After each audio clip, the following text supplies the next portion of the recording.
కళల కానాచిగా పేరొందినటువంటి కరీంనగర్ జిల్లా నుంచి కళాకారులు అంతర్జాతీయ స్థాయిలో ప్రఖ్యాతి గాంచారు. అనేక సినీ రంగ ప్రముఖులు సైతం కరీంనగర్ బేస్ చేసుకొని ఎదిగినటువంటి పరిస్థితి మనకి విదితమే. తాజాగా మరొక సినిమా మన ముందుకు రాబోతుంది ఈ నెల 20వ తేదీన. కరీంనగర్ ఉమ్మడి జిల్లా వ్యాప్తంగా ఉన్నటువంటి సిస్టమ్ ఎట్లా ఉంది, నిరుద్యోగులు ఒకవైపు గల్ఫ్, గతంలో సైతం కేసీఆర్ తరచు అనేవాడు దుబాయ్ బొగ్గుబాయ్ బొంబాయి అని చెప్పేసి ఆ కాన్సెప్ట్ మీద, అలాగే వ్యవసాయం చేస్తే ఏమొస్తుంది దండగా అనేటువంటి కాన్సెప్ట్ కావచ్చు, దాంతో పూర్తిగా local to global concept. Karimnagar సంబంధించినటువంటి హీరో, కరీంనగర్ సంబంధించిన డైరెక్టర్, కరీంనగర్ సంబంధించిన ప్రొడ్యూసర్ మనతో ఉన్నారు. వారితో మనం మాట్లాడదాం. సో నమస్తే. ఫస్ట్ ఆఫ్ ఆల్ కంగ్రాచులేషన్స్, మరొక సినిమాతో మీరు ప్రేక్షకులకు ముందుకు వస్తున్నారు. సో ఎట్లా ఉంది పరిస్థితి మీకు? ఈ సినిమా పైలం పిలగా అనే పేరుతో టైటిల్ పెట్టి సినిమా తీయాలనే కాన్సెప్ట్కి మెయిన్ థీమ్ ఏంటి అసలు?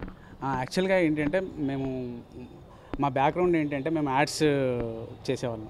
సో ఆల్మోస్ట్ 100 యాడ్స్ పైన చేసాము. సో తెలంగాణ సైడ్లో మేము ఆల్మోస్ట్ డాక్యుమెంటరీస్ కూడా చేసాం. సో అలాంటి డాక్యుమెంటరీ చేసే క్రమంలో ఏంటి అంటే పల్లెల్లో తిరిగినప్పుడు చాలామంది కొన్ని పల్లెటూర్లన్నీ డివాస్టెడ్. యాక్చువల్గా ఏంటి అంటే 300-400 ఇల్లు ఉంటే 20-30 మంది అందులో ఉంటున్నారు, అంటే ఊళ్ళో ఉంటున్నారు. సో మిగతా అంతా ఎక్కడ వెళ్ళారు అంటే పక్కన సిటీకో, పక్కన లేకపోతే మన తెలంగాణలో ఎస్పెషల్లీ దుబాయ్కో అందరూ వలస వెళ్తున్నారు. సో రీజన్ ఏంటి అంటే ఎంప్లాయ్మెంట్ లేక. సో అలాంటి సిచ్యువేషన్లో అసలు ఏం జరుగుతుంది తర్వాత అంటే ఇప్పుడు వ్యవసాయం చేసేవాళ్ళు ఎవరు ఉండరు. అంటే ఇప్పుడు యూత్ ఎవరు వ్యవసాయం చేయట్లేదు. మరి నెక్స్ట్ ఏంటి అంటే వ్యవసాయం చేసేవాళ్ళు ఎవరు ఉంటారు మరి? సో అలాంటి క్వశ్చన్స్ రేజ్ అయినప్పుడు వాటి చుట్టూ అల్లుకున్న కథ ఇది. సో అలాంటి సిచ్యువేషన్లో ఒక పల్లెటూరులో పుట్టి పెరిగిన ఒక అబ్బాయి, డిగ్రీ చదువుకున్న అబ్బాయి ఏంటి అంటే ఆ ఊళ్ళోనే తనకి ఎంప్లాయ్మెంట్ కాదు ఊరంతటికి ఎంప్లాయ్మెంట్ క్రియేట్ చేసే పరిస్థితి వస్తే దానికి ఆ ఉపాధి కల్పించడంలో సిస్టమ్ నుండి ఎదురయ్యే సవాళ్ళు, సో వాటిని ఎదుర్కొన్న విధానం, చివరికి ఏమైండు అనే చుట్టూ తిరిగే స్టోరీయే మా పైలం పిల్లగా స్టోరీ. సో ఎట్లా అనిపించింది? మీరు యాడ్ ఫిలిమ్స్ ప్రొడ్యూస్ చేశారు, ఇంతకుముందు దానికి డైరెక్ట్ చేశారు, ఇప్పుడు తాజాగా ఒక మూవీ 24 ఫ్రేమ్స్, దీనికి సంబంధించిన మొదటి సినిమాగా మీరు అనుకోవచ్చు. ఎట్లా అనిపిస్తున్నది? యాక్చువల్గా రెండు ఒకటే అండి, కాకపోతే అది మనం 20 సెకండ్లో చెప్తాం, 30 సెకండ్లో చెప్తాం, ఇది 2 గంటల్లో చెప్తాం, అంతే తేడా. కాకపోతే ప్రతిదానికి అంతే కష్టం ఉంటుంది, అంతే క్రియేటివిటీ ఉంటుంది. సో దీనికి పెద్ద తేడా ఏం లేదు. కథనంలో ప్లస్ డ్యూరేషన్లో మాత్రమే మార్పు. So all the best once again. Happy horse films అనే పేరుతో పైలం పిల్లగా త్వరలో రాబోతుంది. ఆనంద్ గుర్రం డైరెక్టర్ వారి అభిప్రాయాన్ని కూడా చెప్పారు. సెప్టెంబర్ 20నే రిలీజ్ అవుతుంది ప్రేక్షకుల ముందుకి. సినిమా కాన్సెప్ట్కి సంబంధించి ఇక్కడ కరీంనగర్లో అయితే సర్వత్రా ఆసక్తి నెలకొందని చెప్పొచ్చు. మనతో మాట్లాడడానికి సినీ హీరో ఉన్నారు తేజ. మీరు ఇంతకుముందు ఏ సినిమాలు యాక్ట్ చేయడం జరిగింది, ఇప్పుడు హీరోగా ఫుల్ ఫ్లెడ్జ్గా వచ్చారు, ఎట్లా అనిపిస్తుంది? హలో అండి, అందరికీ నమస్కారం. నా పేరు సాయి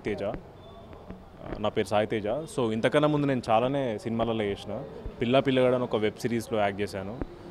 మజ్లీ అని ఒక సినిమాలో యాక్ట్ చేశాను నాగచైతన్య సమంత గారితో. సో చాలా సినిమాలు చేసిన. సో అప్పట్లో పిల్లగాడు అని ఒక వెబ్ సిరీస్ చాలా వైరల్ అయింది. ఆ తర్వాత ప్రాపర్ అంత వైరల్ అయ్యే కంటెంట్ ఏది రాలేదు. సో చాలా రోజుల తర్వాత మంచి కంటెంట్తో మళ్ళీ అందరి ముందుకు వస్తున్నా, అదే పైలం పిల్లగా. సో నాది కరీంనగరే అండి. నేను పుట్టింది, పెరిగింది, సైకిల్ పైన తిరిగింది, ఫుడ్ తిన్నది అంతా కరీంనగరే. సో లోపల బ్లడ్ వచ్చేసి కరీంనగర్. సో కరీంనగర్ అబ్బాయి హైదరాబాద్కి వెళ్ళి సినీ ఫీల్డ్లో వస్తుందంటే ఆబ్వియస్లీ మన ప్రజలు ఎంకరేజ్ చేస్తారని కోరుకుంటున్నా. సో నాకు ఎంకరేజ్మెంట్ ఎట్లా తెలియాలంటే సెప్టెంబర్ 20 రోజు మమతా థియేటర్కి వెళ్ళి థియేటర్ అంతా ఫీల్ చేయండి ఒక వారం రోజులు, హ్యాపీ ఫీల్ అవుతా. మొత్తానికైతే ఈ ఫిలింలో మీరు హీరోగా యాక్ట్ చేయడం అనేది ఫైనల్గా ఎట్లా అనిపిస్తున్నది? ఎందుకంటే అనేక సినిమాల్లో యాక్ట్ చేశారు, ఫుల్ ఫ్లెడ్జ్డ్ హీరోగా వచ్చారు. దీనికి ఇంకా ఏమైనా అవకాశాలు మీ ముందున్నాయా? ఎట్లా చూడొచ్చు? మీరు ఇచ్చే మెసేజ్ ఏంటి? ఎందుకంటే చాలామందికి ఒక అవేర్నెస్ అనేది కూడా ఉండదు. సినిమాల్లో మేము యాక్ట్ చేయాలని చుట్టూ తిరుగుతున్నటువంటి కథలు మనకు తెలుసు. మీరు ఒక హీరోగా అవకాశం వచ్చింది, అనేక సినిమాల్లో కూడా వెబ్ సిరీస్లో కూడా మీరు యాక్ట్ చేశారు. మీరు ఇచ్చేటువంటి సజెషన్ ఏంటంటే అండి, ఏం లేదండి, బేసిక్గా మనకి ఏం కావాలో మన క్లారిటీ ఉండాలి. ఇప్పుడు నేను చిన్నప్పుడే ఫిక్స్ అయినా నేను సినిమా యాక్టర్ అవుతా అని చెప్పి. కరీంనగర్లో అప్పట్లో సినిమా అంత పిచ్చి ఉండేది కాదు. ఎవరిని అడిగినా అదే దుబాయ్ పోవాలని చెప్పేసి, లేకపోతే ఇంజనీర్, డాక్టర్, ఇవి రెండే ఉండే కానీ సినిమా యాక్టర్ అవుదామనే థాట్ ఎవరికి రాలే. సో నాకు 10th, 7th, 8th క్లాస్లోనే వచ్చింది. సో అదే ఫాలో అయినా, ప్యాషన్ ఫాలో అయినా, హైదరాబాద్కి వెళ్ళినా, ఎక్కడెక్కడ సినిమా ఇండస్ట్రీ ఆడిషన్స్ ఎట్లయితే అన్నీ తెలుసుకున్నా, ఒకటి తర్వాత ఒకటి ఇప్పుడు ఫైనలీ ఇక్కడికి వచ్చిన. ఇంకా ముందు చాలా స్టెప్స్ వేయాలని కోరుకుంటున్నా. సో మీ ఎంకరేజ్మెంట్ కావాలి first. All the very best once again. ఎవరికైనా తాము చేస్తున్న రంగంలో ఒక క్లారిటీ ఉండాలి. క్లారిటీ ఉంటే నచ్చిన రంగంలో మనం అనేక విజయాలు సాధించడానికి అవకాశాలు వాటంతటా అవే వస్తాయి, మన ఎఫర్ట్స్ కూడా తోడైతే అనేటువంటి కాన్సెప్ట్ని నమ్మారు. సినిమా రంగంలోకి వెళ్ళాలనుకున్నారు, క్లారిటీగా ఉన్నారు. అదే క్లారిటీ ఉన్నప్పుడు మాత్రమే మనం సక్సెస్ సాధించవచ్చు అని చెప్పి అభిప్రాయపడుతున్నారు. మరి మనతో ప్రొడ్యూసర్ ఉన్నారు.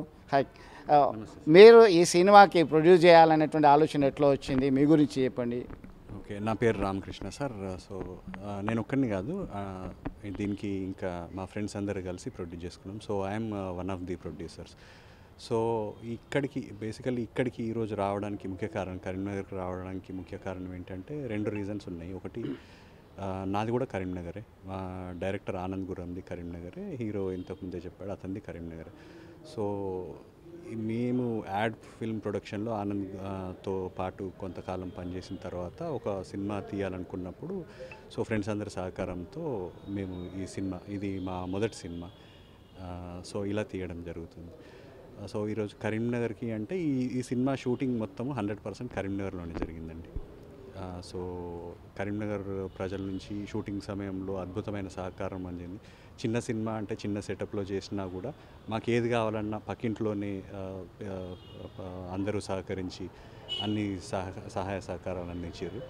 ఇప్పుడు కూడా చిత్రం రిలీజ్ అయిన తర్వాత కూడా అలాగే ఆదరిస్తారని మేము నమ్ముతున్నాం, ఆశిస్తున్నాం. స్థానికంగా జరిగేటువంటి అంశాలని కథా వస్తువుగా తీసుకున్నారు.